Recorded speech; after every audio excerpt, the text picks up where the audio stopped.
One split second. One accidental tap on a screen. That was all it took for Kelsey's life to end, and for a new, terrifying one to begin. She thought she was just returning a lost phone to a customer, but the voice on the other end wasn't a customer. It was Roman Kincaid, the most dangerous man in the New York underworld. And he didn't want his phone back. He wanted the person who answered it. When the black SUV surrounded her diner, she realized too late you don't hang up on the devil. You don't run. And when he looks you in the eye and says, "From now on, you're mine," you better believe him. The rain in Brooklyn didn't wash things clean. It just made the grime slicker. Kelsey Jenkins wiped the counter of the Midnight Fork for the 100th time that night, the smell of stale coffee and lemon disinfectant clinging to her uniform. It was 2:15 a.m. on a Tuesday. The diner was empty, save for the flickering neon sign buzzing outside and the low hum of the refrigerator. Kelsey was 24, tired and drowning in debt. Between her mother's dialysis treatments at Mount Sinai Hospital and the rent on their shoebox apartment in Bushwick, she was working double shifts 6 days a week.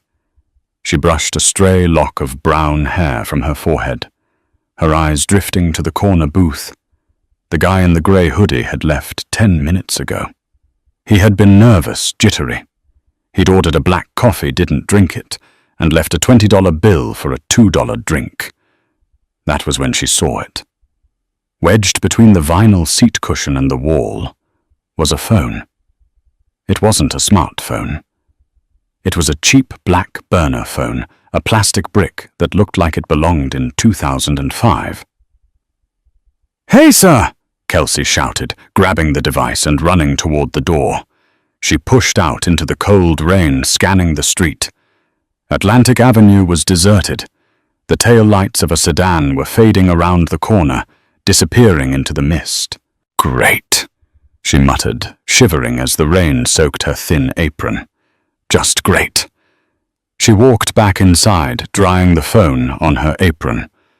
She debated throwing it in the lost and found box, which was mostly full of umbrellas and mittens, but curiosity got the better of her. Who used burner phones anymore? Drug dealers cheating husbands. As if summoned by her thoughts, the phone vibrated. It was a harsh, jarring buzz against the laminate counter. No caller ID, just a flashing green light. Kelsey stared at it. Her instinct screamed, "Don't touch it."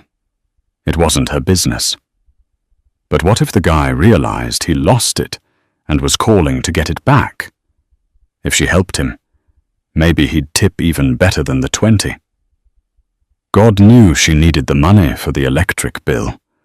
She pressed the green button and held the plastic against her ear. "Hello. You left your... Did you secure the asset?" The voice on the other end was deep baritone and cold as ice. It wasn't the nervous guy in the hoodie. This voice commanded absolute silence. It was a voice that expected obedience. Kelsey froze. Excuse me." There was a pause, a silence so heavy it felt like the air pressure in the diner had dropped. "Who is this?" the voice asked.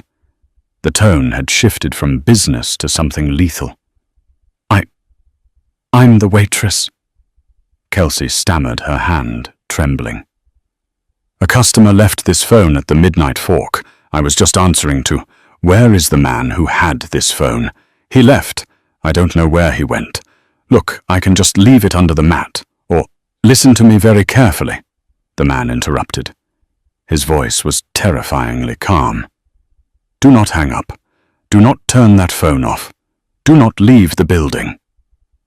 "I'm hanging up," Kelsey said, panic rising in her throat. "I don't want any trouble." "If you hang up, Kelsey Jenkins," the voice said, "my men will be at your mother's apartment on 4th Street before you can dial 911. Kelsey dropped the cleaning rag. Her heart hammered against her ribs like a trapped bird. How do you know my name? I know everything, he replied. You just intercepted a communication meant for a dead man. That makes you a liability. But if you do exactly what I say, you might survive the night. What do you want? She whispered, tears pricking her eyes. Stay right there. I'm coming for you. The line went dead. Kelsey stared at the phone, her breath hitching. She should run. She should call the police. She looked at the diner's landline on the wall. She reached for it, lifting the receiver. No dial tone. She checked her own cell phone in her pocket. No service. A chill went down her spine that had nothing to do with the damp clothes. Outside, through the rain-streaked windows, she saw headlights cut through the darkness. Not one car. Three matte black SUVs pulled up to the curb in perfect formation, blocking the entrance to the diner. The engines idled with a low, predatory growl.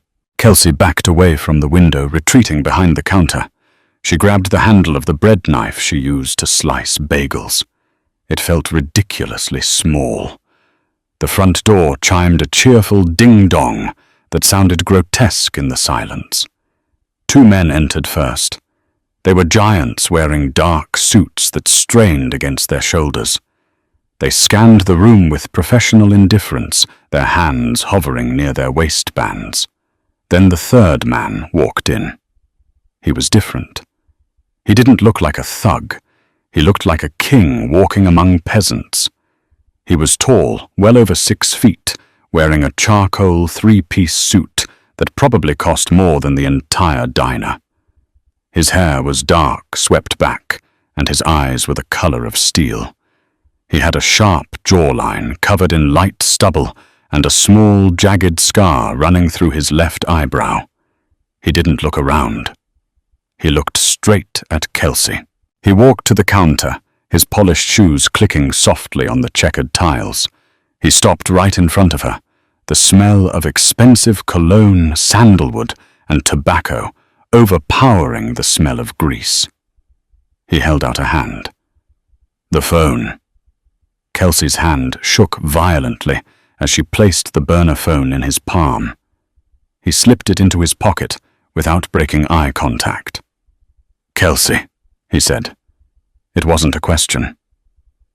Please, she whispered, gripping the knife hidden behind the counter. I didn't hear anything. I don't know anything. I just want to go home. He leaned in, placing both hands on the counter, trapping her in his space. His eyes dropped to her name tag, then back to her terrified face.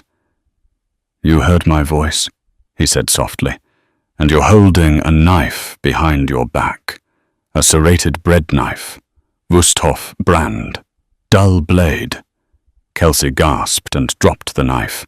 It clattered loudly on the floor. You're smart to be afraid, he said. The man who left that phone was supposed to confirm a shipment of weapons moving through the port of Newark. He didn't. Instead, he panicked and ran. By answering, you inserted yourself into a conversation that implicates the Moretti crime family and the Russian Bratva. Kelsey's knees buckled. I swear I won't tell anyone. I know you won't, he said. He straightened up, adjusting his cufflinks. They were gold, engraved with a crest she didn't recognize. Because dead people don't talk, and missing people don't give interviews. Are you going to kill me? He looked her over, analyzing her like a math problem. Killing you would be easy, but messy. And I'm short on staff. He reached into his jacket and pulled out a leather glove, pulling it on slowly. Grab your coat, Kelsey. Why? He walked around the counter. Kelsey backed up until she hit the soda machine. There was nowhere left to go. He stopped inches from her. She could feel the heat radiating off him. He was terrifyingly handsome and utterly lethal. He reached out his gloved hand, brushing a stray hair from her cheek. His touch was surprisingly gentle, which made it all the more horrifying. "You answered the call," he whispered, his voice vibrating in her chest. "You stepped into my world. There are no exits here." He leaned down, his lips brushing her ear. "From now on, you're mine." The ride in the back of the SUV was silent, deadly silent. Kelsey sat squeezed between the door and the man whose name she would soon learn was Roman Kincaid. The windows were tinted so dark that the city outside was just a blur of lights. She had tried to protest, tried to scream as they escorted her out of the diner. But one look from the massive bodyguards men, Roman called Luca and Silas, had frozen the scream in her throat. They hadn't dragged her. They hadn't tied her up. Roman had simply held the door open for her, and the implication was clear. "Get in, or we visit your mother." Now the leather seat felt like cold skin against her legs. She clutched her purse to her chest, her knuckles white. "Where are you taking me?" she asked. Her voice sounded small, pathetic. Roman didn't look up from his tablet. The blue light illuminated the sharp angles of his face. "Somewhere safe, for now." "I have a shift tomorrow morning," she said, the absurdity of the statement hanging in the air. "My boss, Jerry, he'll call the cops if I don't show up." Roman swiped a finger across the screen. "Jerry fits 19 boxes of illegal Cuban cigars in the back of his freezer every month to avoid taxes. Jerry isn't calling the police on anyone." Kelsey stared at him. "Who are you?" He finally turned to look at her. In the dim light of the car, his eyes seemed darker, almost black. "I am the reason the city functions, Kelsey. I am the reason the garbage gets picked up the ports, stay open, and girls like you don't get mugged walking home at 3 a.m. I am the necessary evil." "You're a mobster," she whispered. A faint smirk touched his lips. "We prefer businessman. I'm Roman Kincaid. You may have seen my name on the new library downtown." Her jaw dropped. Roman Kincaid. The philanthropist, the real estate mogul. He was on the cover of Forbes last month, and he was currently kidnapping her. "You can't keep me," she said, trying to summon some courage. "People will notice. Your mother, Martha Jenkins, is currently asleep at the dialysis center. She thinks you picked up an extra shift catering a private event in the Hamptons. I had my assistant call her 10 minutes ago, pretending to be the agency coordinator. The pay is triple your normal rate." She was quite relieved. Kelsey felt a wave of nausea. "You stayed away from her." "I am paying for her treatment as of tonight," Roman said calmly, as if discussing the weather. "Her medical debt has been transferred to one of my holdings. You now work for me to pay it off." "I didn't agree to that." "You answered the phone," he repeated, his voice hardening. "In my world, ignorance is not a defense. That phone call triggered a GPS signal that alerted my enemies to a location I needed to keep secret. By the time I realized it was a waitress and not a traitor, the signal was out. If I let you go, the Russians will find you within the hour. They will torture you to find out what you know, and when they realize you know nothing, they will kill you just to send me a message." He leaned closer, the scent of sandalwood filling her senses again. "I am not kidnapping you, Kelsey. I am saving your life. But my protection comes with a price." The car slowed down, turning onto a gravel driveway. The gates were massive wrought iron, topped with gold spikes. They opened slowly, revealing a sprawling estate that looked more like a fortress than a home. It was modern, all glass and concrete, perched on the edge of the Hudson River, isolated from the rest of the world. "What price?" she asked, her voice trembling. The car stopped. The bodyguard Luca opened the door. Roman stepped out, then offered his hand to her again. Total obedience. Kelsey looked at his hand. It was a deal with the devil. But if what he said about the Russians was true, and the gun she had glimpsed in his jacket suggested it was, she had no choice. She took his hand.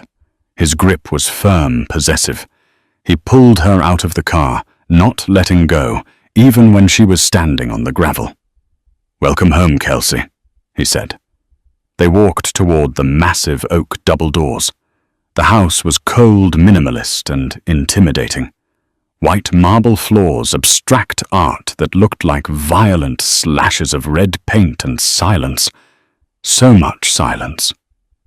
"Silas," Roman barked without turning around. "Take Miss Jenkins' coat, set her up in the East Wing, the guest suite." "The one with the locking mechanisms, boss?" Silas asked, his voice gravelly. Roman paused. He looked down at Kelsey. She was shivering not from cold, but from adrenaline. "Yes," Roman said, his eyes locking onto hers. "She is a flight risk." "I'm right here." Kelsey snapped, a spark of anger cutting through the fear. "Stop talking about me like I'm a package."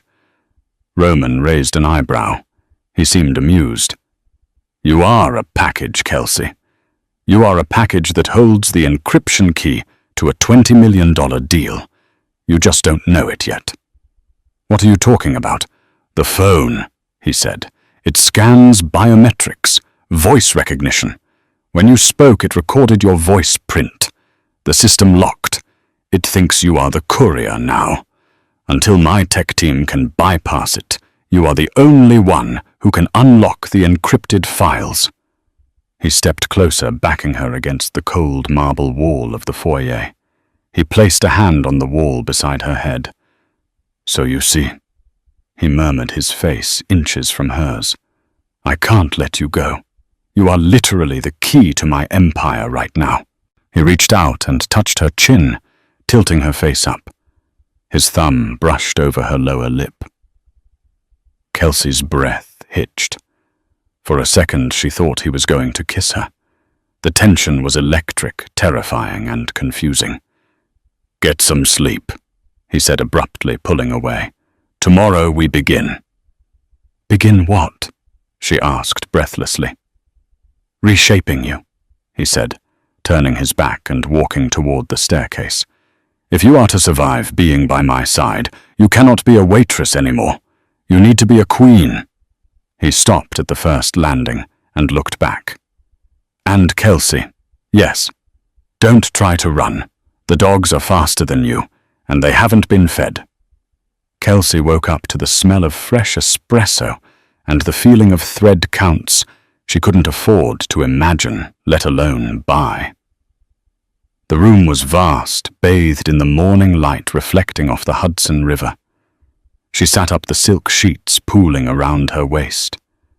For a fleeting second, she forgot. Then the memory of the gun, the black SUV, and Roman's cold declaration crashed back into her mind. "From now on, you're mine." She scrambled out of bed, rushing to the floor-to-ceiling windows. Below, on the manicured lawn, she saw Luca patrolling with a German shepherd that looked more wolf than dog. There was no way out.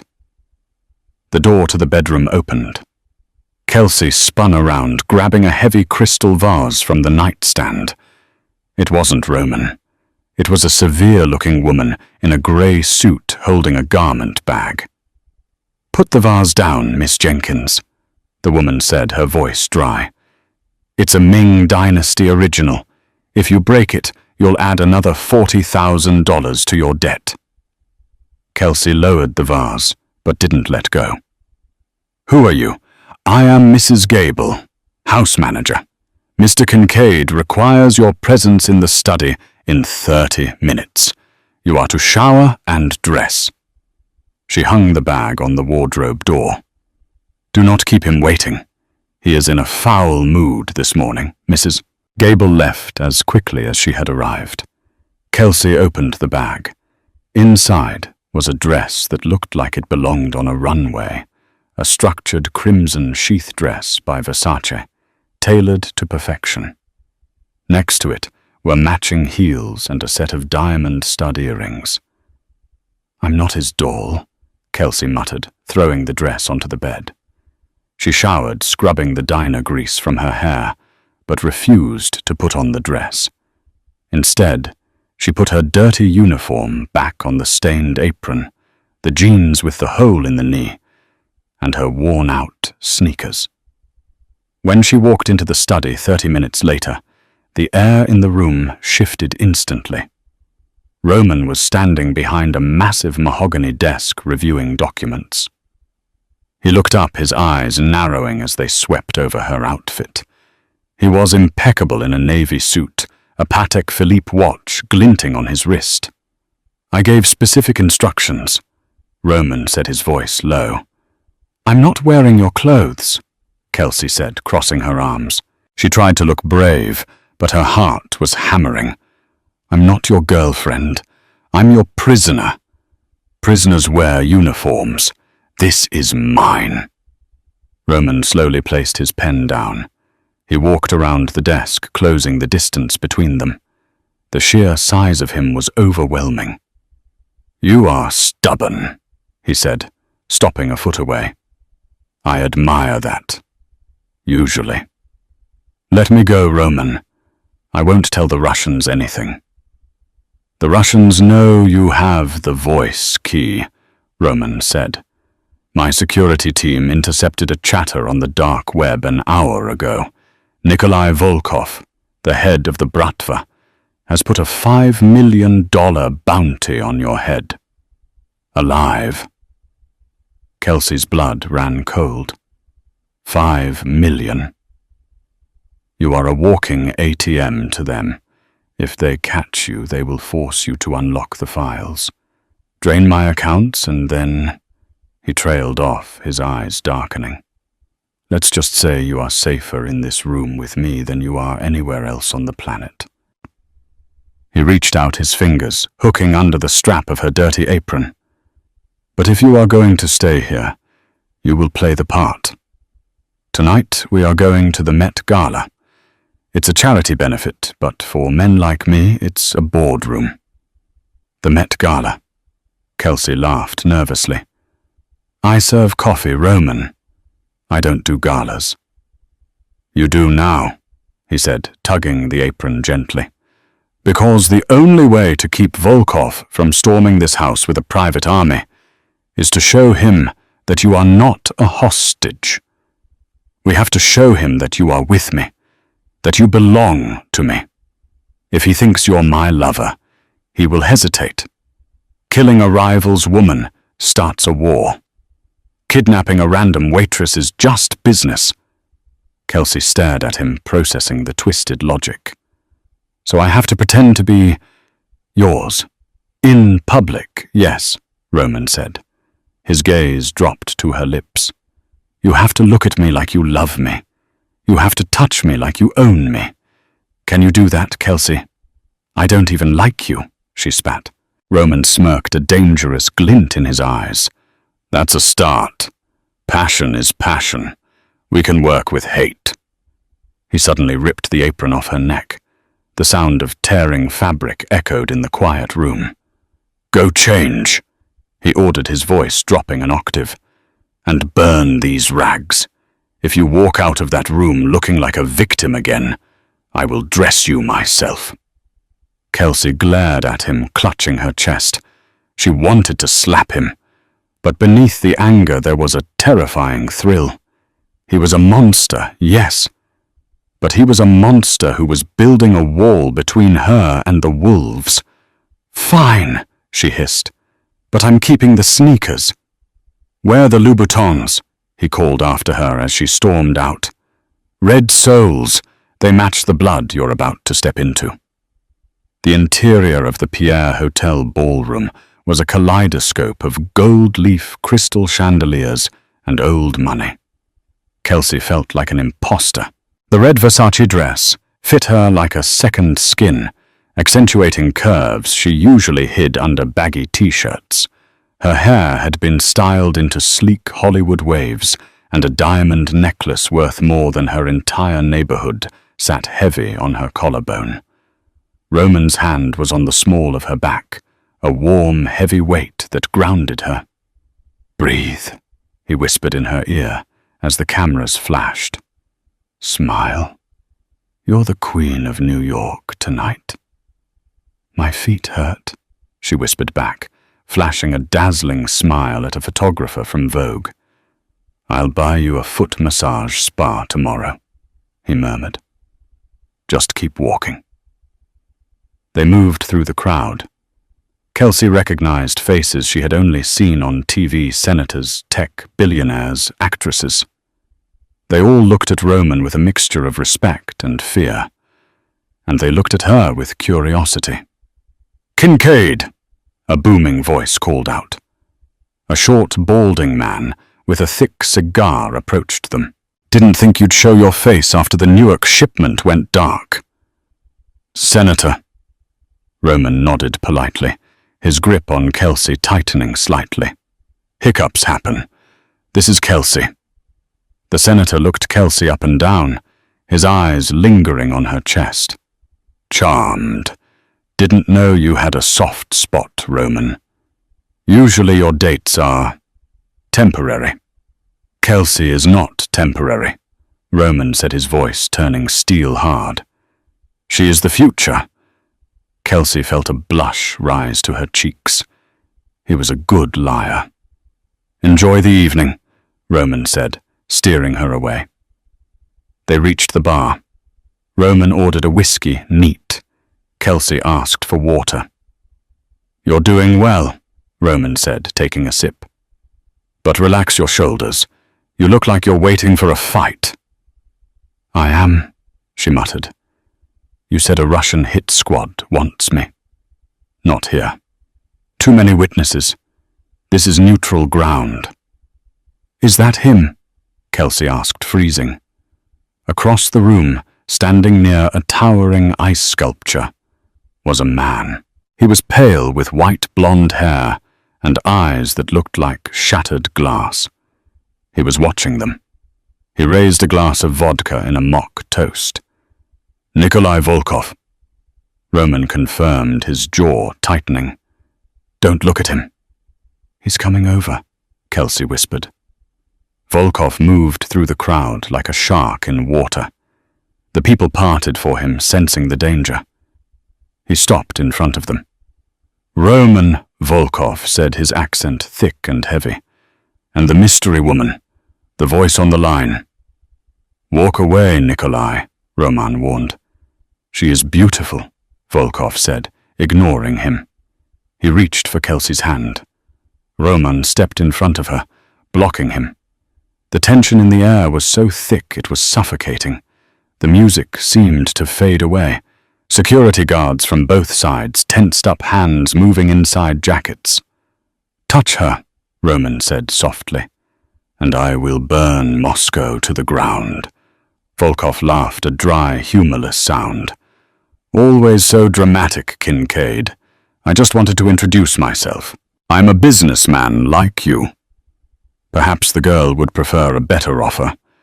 "I pay well for unlocking services."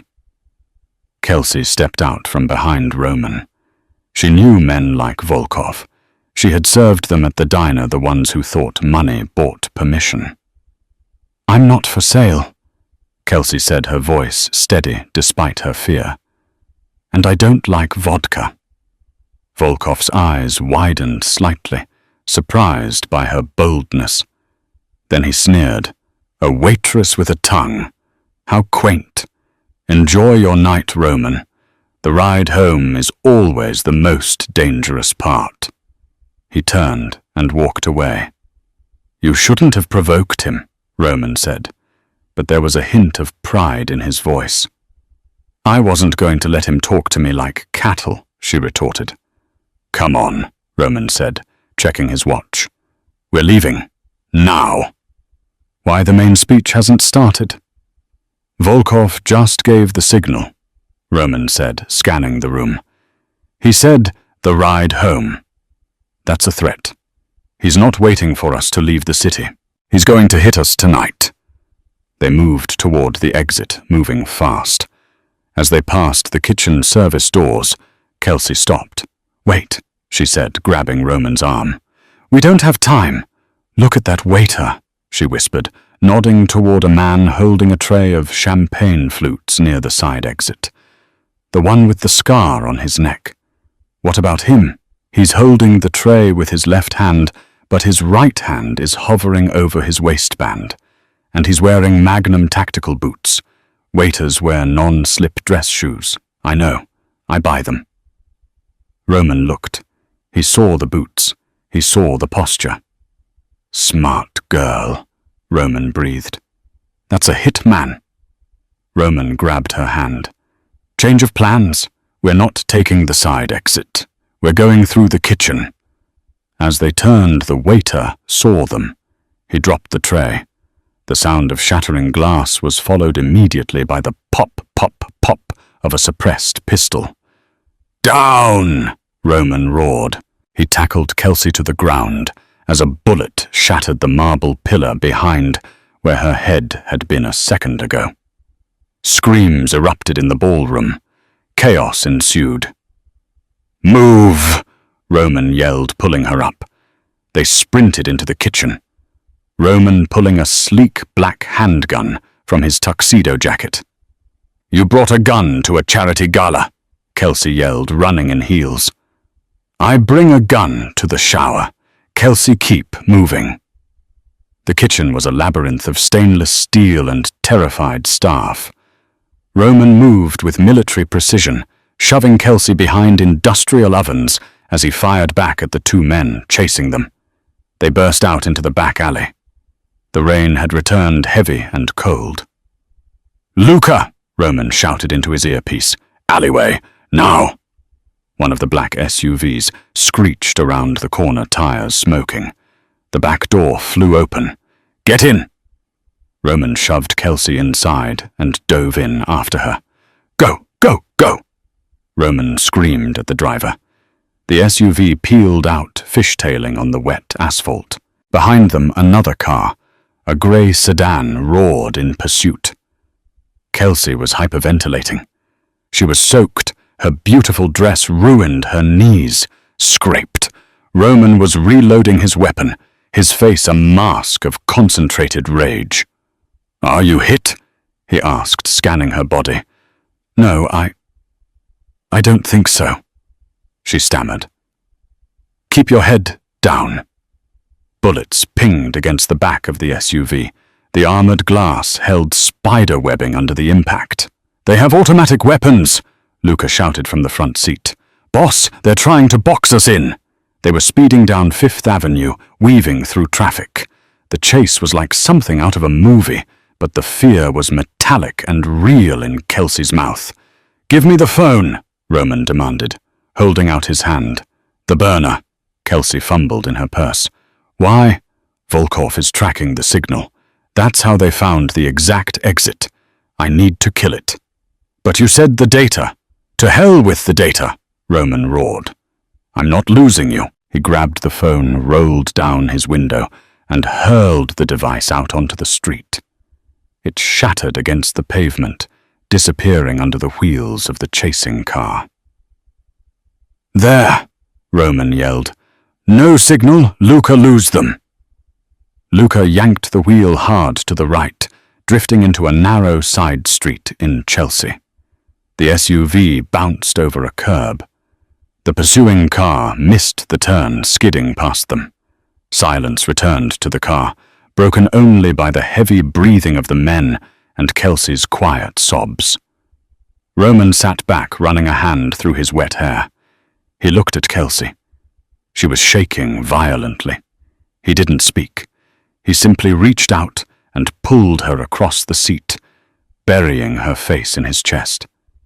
His arms wrapped around her, tight and unyielding. "I've got you," he murmured into her hair. "I've got you." Kelsey didn't fight him this time. She clung to his wet tuxedo jacket, listening to the frantic beat of his heart. It was beating as fast as hers. Why? She whispered, pulling back to look at him. Why did you throw the phone? You said it was worth $20 million. You said it was the key to your empire. Roman looked at her, his eyes searching her face. He reached up his thumb, wiping a smudge of grease from her cheek. The adrenaline was fading, leaving something else in its wake. Something raw. I can make another 20 million, he said, his voice rough. I can rebuild an empire, but I can't replace you. Kelsey stared at him. You just met me yesterday. Time is irrelevant, Roman said. I knew the moment you stood up to me in the diner with a bread knife. I knew tonight when you spotted the shooter before my highly paid security did. You aren't just a waitress, Kelsey. You're a survivor, and you belong at my side. He leaned in. The air in the car crackled. Roman? She breathed a warning or an invitation she wasn't sure. Tell me to stop. He whispered, his lips inches from hers. Tell me to stop, and I will never touch you again. She looked at his lips, then at the dangerous scar on his brow. She thought about the boring, safe life she had yesterday, and she thought about the fire in his eyes. Don't stop, she whispered. He kissed her. It wasn't gentle. It was possessive, desperate, and tasted of rain and danger. Kelsey kissed him back, threading her fingers into his hair, letting the darkness claim her. But the moment was shattered by Luca's voice. Boss, we have a problem. Roman broke the kiss, breathless, looking toward the front. What is it? We lost the tail, Luca said, looking in the rearview mirror, his face pale. But I just got a text from the safe house. The alarm is disabled. What? Roman went rigid. The perimeter is down, boss. Someone inside the house shut it off. Roman's face turned into stone. The tenderness from seconds ago vanished, replaced by the warlord. The traitor, Roman realized. It wasn't the phone signal. Someone in my inner circle told Volkov where we were. And now they've left the front door open. My mother. Kelsey gasped, grabbing Roman's lapel. You said my mother's debt was transferred. Is she safe? Roman looked at her, and for the first time she saw fear in his eyes. We have to go back, Roman ordered. Silas is at the house. If he's the traitor... He's watching the armory, Luca said grimly. Drive, Roman commanded, racking the slide of his pistol. And Kelsey... Yes, there's a panic room in the master bedroom. When we get there, you run for it. You don't stop. You don't look back. Do you understand? I'm not leaving you, she said firmly. This isn't a debate, Roman yelled. The traitor is inside the walls. The SUV roared back toward the estate, but as they approached the gates, they didn't see guards. They saw smoke rising from the main house. The fortress had been breached. The iron gates of the Kincaid estate were wide open. The smoke wasn't a billowing inferno, but a thin grey ribbon curling from the east wing. The guest quarters where Kelsey had slept just that morning. Roman killed the headlights of the SUV 100 yards out. Luca, take the perimeter. If anything moves and it isn't me or Kelsey, put it down. Understood, boss. Luca vanished into the rain-soaked shrubbery, his silhouette merging with the darkness. Roman turned to Kelsey. He opened the glove box and pulled out a small, snub-nosed revolver. Do you know how to use this? Kelsey's hands were shaking, but she took the cold metal. Point and squeeze. Point and squeeze, Roman confirmed. The safety is off. It has 6 rounds. Save the last one for yourself. Kelsey looked at him, her eyes wide with horror. If Volkov's men take you alive, Roman said, his voice devoid of emotion, but his eyes burning with intensity. You will wish you were dead. Do not let them take you. Do you understand? She nodded, a lump forming in her throat. I understand. Stay behind me. step where I step. They moved towards the house, using the shadows of the hedges for cover. The rain masked the sound of their footsteps. The front door was ajar, swinging slightly in the wind. The silence was heavier than the gunfire had been. It was the silence of a graveyard. They entered the foyer. The white marble floors were streaked with mud and something darker. Mrs. Gable. Kelsey gasped, spotting a figure slumped against the stairs. Roman moved instantly, checking the house manager's pulse. She's alive, unconscious, blunt force trauma. He signaled for silence. From the upstairs landing, voices drifted down, Russian, crude laughter, and a familiar voice speaking English. He'll come back. He's too arrogant to leave the girl and run. Kelsey froze. She knew that voice. It wasn't Volkov. It was Silas, Roman's other bodyguard, the man who had taken her coat, the man Roman trusted with the armory. Roman's jaw tightened until a muscle feather in his cheek jumped. The betrayal cut deeper than any knife. Silas had been with him for 10 years. Upstairs, Roman mouthed. They crept up the floating staircase. Kelsey gripped the revolver with both hands, her heart pounding against her ribs like a sledgehammer. She wasn't a soldier. She was a waitress who worried about tips and rent. But looking at Roman's broad back, seeing the lethal focus in his movement, something shifted in her. She wasn't just surviving anymore. She was angry. Angry at Volkov. Angry at the world. And furious at Silas. They reached the top of the stairs. The double doors to Roman's private study were open.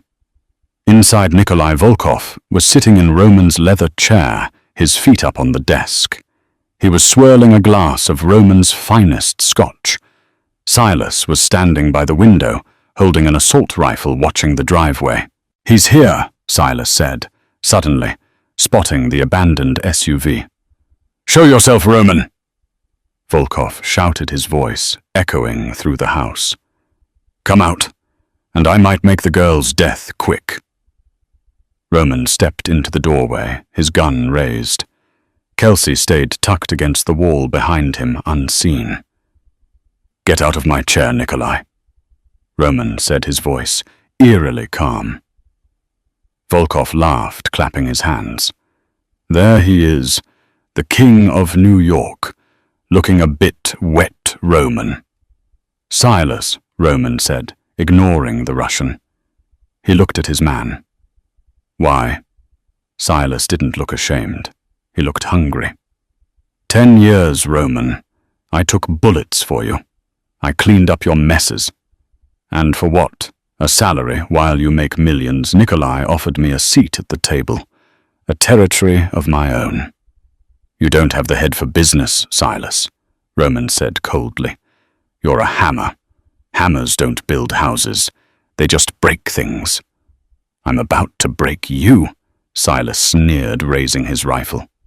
Now, Roman yelled, dropping to a crouch and firing. The room exploded into chaos. Roman's bullet hit Silas in the shoulder, spinning him around, but the body armor absorbed the worst of it. Silas returned fire bullets, shredding the doorframe. Roman rolled behind a heavy oak bookshelf. Volkov flipped the desk, using it as a shield, firing a gold-plated pistol blindly toward the door. Kelsey was trapped in the hallway. She saw a Russian enforcer coming up the back stairs, a man she hadn't seen before. He had a knife. He lunged at her. Kelsey didn't think. She screamed and fired the revolver. The recoil nearly broke her wrist. The bullet went wide, shattering a window, but the noise startled the man. He hesitated. Kelsey fired again, this time at close range. The man crumpled, clutching his leg.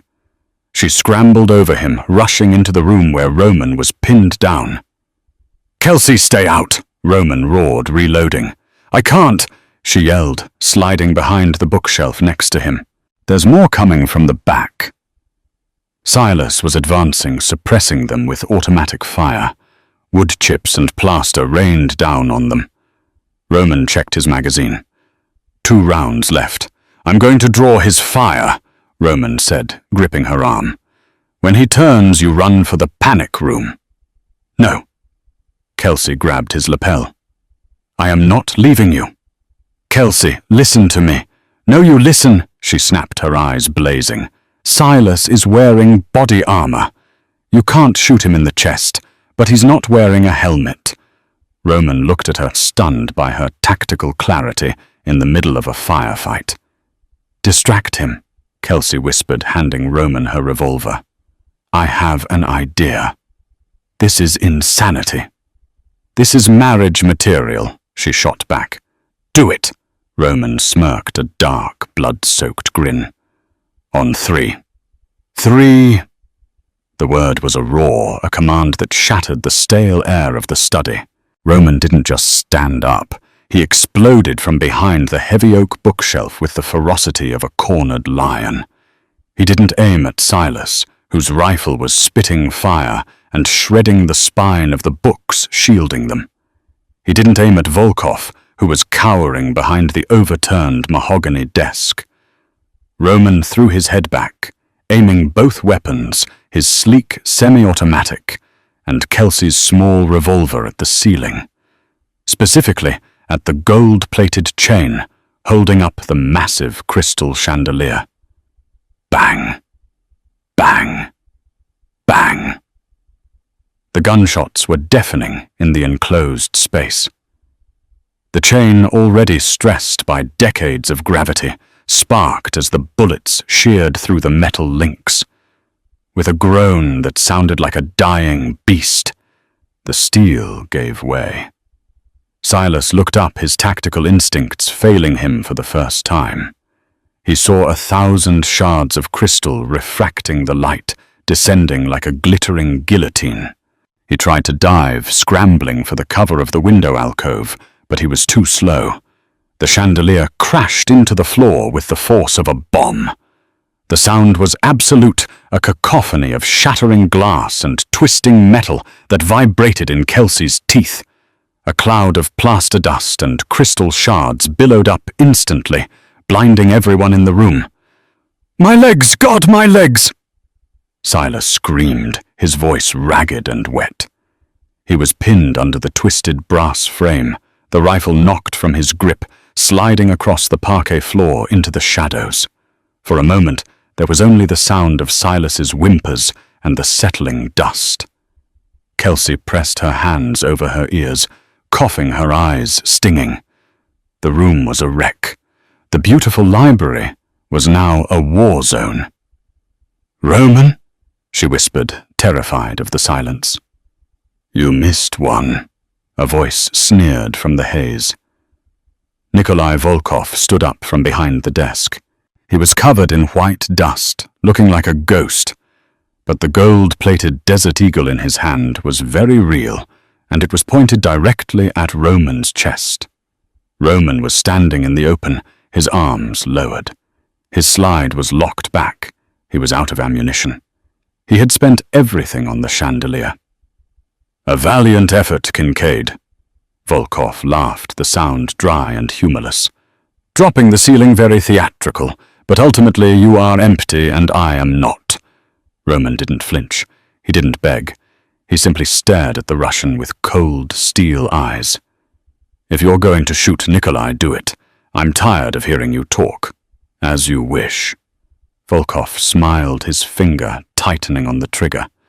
"Goodbye, Roman." Kelsey watched time, seeming to stretch into infinity. She saw the tendon in Volkov's finger contract. She saw Roman brace himself for the impact. Click. The sound was small, mechanical, and horrifyingly anticlimactic. Volkov frowned. He looked at the gun in confusion. He racked the slide, ejecting a round that wasn't there, and pulled the trigger again. Click. Problem. The voice came from the shadows near the drink cart. Volkov spun around, his eyes wide. Kelsey stepped out into the light. Her red Versace dress was ripped at the hem, her face was smudged with soot, and her hair was wild. But her hand was steady. In her palm she held a heavy rectangular object, the magazine from Volkov's gun. "Looking for this?" she asked, her voice trembling with adrenaline, but loud enough to cut through the room. "How?" Volkov stammered, looking from his empty gun to the woman he had dismissed as a pawn. "That is impossible." "You were too busy gloating," Kelsey said, stepping over a pile of broken books. "When you poured yourself that drink earlier, you took the clip out to show off the engraving to Silas. You set it on the sidebar. I saw it when I crawled in. You didn't see me because men like you don't look at people like me. I'm just the help, right? I'm invisible until I serve you." She tossed the magazine into the debris. "Service denied." Volkov's face twisted into a mask of pure primal rage. He let out a guttural roar, throwing the useless gun at Roman's head. Roman dodged it easily, but he was still across the room, separated by the wreckage of the chandelier. Volkov didn't go for Roman. He pulled a serrated combat knife from his belt and lunged at Kelsey. "I will gut you, you little witch!" he screamed, closing the distance in 2 strides. "Kelsey, run!" Roman shouted, scrambling over the debris. But he was too far away. Kelsey didn't run. She couldn't. Her back was against the heavy shelves. She looked at the charging man, seeing the madness in his eyes. She remembered the nights carrying heavy trays, the strength in her arms from years of hard labor that no gym membership could buy. She reached out and grabbed the neck of the heavy crystal decanter, sitting on the shelf next to her, Roman's prized Macallan 25. As Volkov slashed the knife downward, Kelsey didn't flinch away. She stepped into the swing, ducking under his arm, and swung the heavy bottle with every ounce of frustration, fear, and rage she possessed. Crack! The sound was sickeningly solid. The thick crystal connected with Volkov's temple. The bottle didn't shatter, but Volkov's consciousness did. His eyes rolled back into his head, his momentum carrying him forward until he collapsed face first into the carpet, the knife skittering harmlessly away. Kelsey stood over him, breathing hard, clutching the bottle like a club. "Bitch!" a voice wheezed from the floor. Silas, blood dripping from his mouth, had managed to drag his pistol from his ankle holster. He raised it, his hand shaking, aiming directly at Kelsey's back. Bang! The shot rang out instantly. But it didn't come from Silas. Silas's head snapped back, and his arm dropped lifelessly to the floor. Kelsey spun around. Roman was standing 10 feet away, a smoking backup piece, a small ankle gun of his own in his hand. He had vaulted the wreckage and fired in mid-air. He didn't look at Silas. He didn't look at Volkov. He dropped the gun and strode toward Kelsey, kicking debris out of his path. "Are you hurt?" he demanded, his hands immediately on her shoulders, checking her for wounds. His eyes were frantic, scanning her face, her arms, her neck. "Did he touch you?" I hit him," Kelsey whispered, looking down at the unconscious mob boss at her feet. She looked at the bottle in her hand. "I think I broke your expensive scotch." Roman looked at the bottle, then at the man she had single-handedly incapacitated. He let out a breath he seemed to have been holding since he met her. "Kelsey," he said, his voice rough with an emotion she had never heard from him before. "You just took out the head of the Russian bratva with a bottle of liquor. Do you have any idea what you just did? Saved my own life," she managed to joke, though. Tears were starting to spill over. "You saved my life," Roman corrected fiercely. He took the bottle from her trembling fingers and set it down on the shelf. Then he grabbed her face between his hands. The blood and dirt on his skin smeared onto hers, but neither cared. "I thought I lost you," he confessed, his forehead resting against hers. "When the chandelier fell, when he pulled that knife. I have never known fear like that. Not for myself. For you." "I told you I wasn't leaving," Kelsey sobbed finally, letting the terror go. She wrapped her arms around his neck, burying her face in the ruined fabric of his suit. "I told you." "You did," Roman murmured, wrapping his arms around her waist and lifting her slightly off the floor, holding her as if she were the only solid thing in a collapsing world. "You are not a waitress, Kelsey Jenkins. You are a warrior. You are a queen among wolves." He pulled back just enough to look into her eyes. The adrenaline was fading, leaving behind a raw electric connection that scorched the air between them. "The debt is paid," Roman said softly. "Your mother is safe. The accounts are settled. You can go, Kelsey. Luca will drive you anywhere. You never have to see this violence again." Kelsey looked around the destroyed room. She saw the traitor dead on the floor. She saw the monster who had hunted her unconscious. And she saw the man who had burned down the world to keep her safe. She thought of her old life, the cold apartment, the rude customers, the loneliness. Then she looked at the fire in Roman's eyes. "I can't go back," she whispered. "I don't fit there anymore." Roman's thumb brushed a tear from her cheek. "Then where do you fit?" Kelsey stood on her tiptoes and pressed her lips to his. It tasted of smoke and survival. "Right here," she breathed against his mouth. "With the villain." Roman smiled, and it was the most dangerous, beautiful thing she had ever seen. "Good," he said, "because I was never going to let you go anyway." 6 months later, the reopening of the Midnight Fork was the event of the season in Brooklyn. It was no longer a greasy spoon. It was now an exclusive, high-end speakeasy, the front for the most sophisticated intelligence network in the city. Kelsey walked through the kitchen, checking the prep stations. She wore a tailored black suit, her hair sharp and professional. The staff didn't look at her with pity anymore. They looked at her with reverence. She walked out into the dining room. Jerry, her old boss, was sweeping the floor. Roman had bought the building and offered Jerry a job as the janitor. He was terrifyingly polite to Kelsey now. "Miss Jenkins," Jerry mumbled, keeping his head down. "Floors are clean." "Good work, Jerry," she said, coolly, not breaking stride. She walked to the back booth, the same booth where she had found the phone. Roman was waiting for her. He stood up as she approached, pulling out her chair. "How is business?" he asked, pouring her a glass of wine.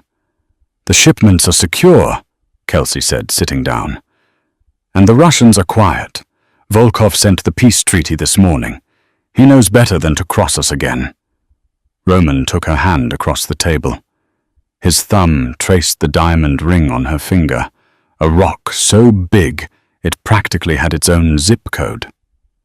"You know," Roman said, his eyes dancing with amusement, "I still need to find a new waitress. The service here is terrible." Kelsey smirked, leaning forward. "Be careful, Mr. Kincaid. The last waitress you hired ended up taking half your empire." "She didn't take it," Roman corrected, bringing her hand to his lips. "I gave it to her, because she was the only one strong enough to hold it." He raised his glass. "To wrong numbers." Kelsey clinked her glass against his. "To right answers." Outside, the rain began to fall on Brooklyn, but inside everything was warm, golden, and untouchable. The waitress was gone. The queen had arrived, and the king was right where he belonged, in the palm of her hand.